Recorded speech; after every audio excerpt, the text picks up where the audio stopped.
With the world becoming more dependent on technology, it's no surprise that cyberbullying is becoming more of an issue now than ever before. Over 80% of teenagers use a mobile phone regularly. It was also reported that a staggering 90% of 18 to 29-year-olds use social networking sites.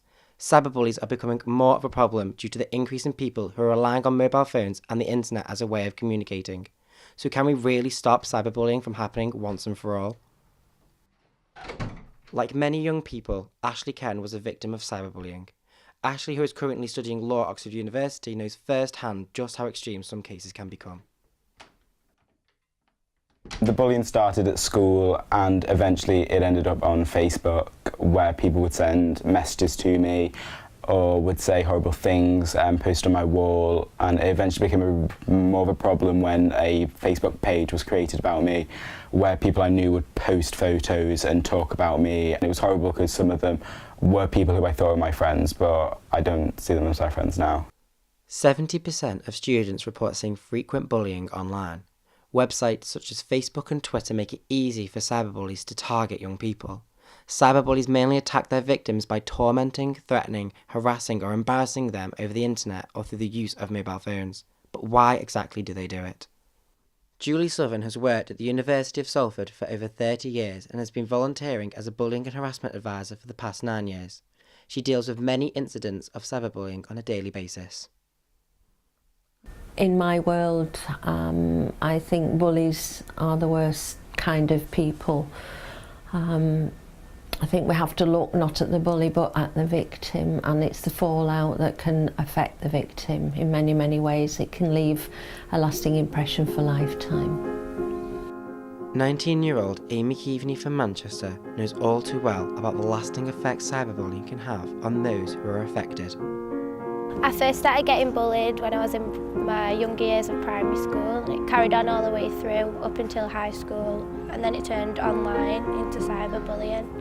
93% of young people in the UK now have access to a computer or mobile phones. Over 25% of adolescents and teenagers have been bullied repeatedly through their mobile phones or the internet. However, only 1 in 10 teens actually tell their parents if they've been a victim of cyberbullying.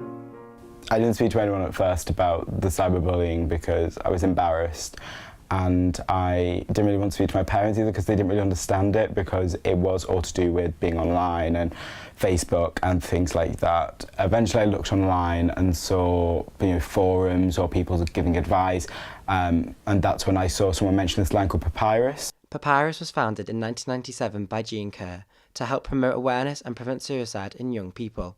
Since 2001, at least 50 cases were noted in the UK due to internet-assisted suicide, predominantly by young people. Hello, you're through to someone you can talk to, a Childline. More than 35,900 young people contacted Childline between 2012 and 2013 about depression and unhappiness. The charity also saw a rise in the number of children who were suffering from cyberbullying.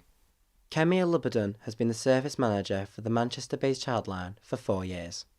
Last year, 2013-2014, we had over 4,000 calls regarding cyberbullying, which is a 67% increase on the calls we had the previous year.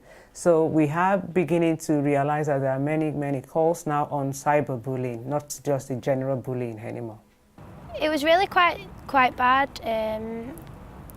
They used to say really horrible things, and I didn't know what to do, and it just carried on for like a year or two. And I phoned Childline, and I felt a bit silly really, and I just ended up leaving it. And then it did eventually stop until a boy in my year at school, he died in a house fire.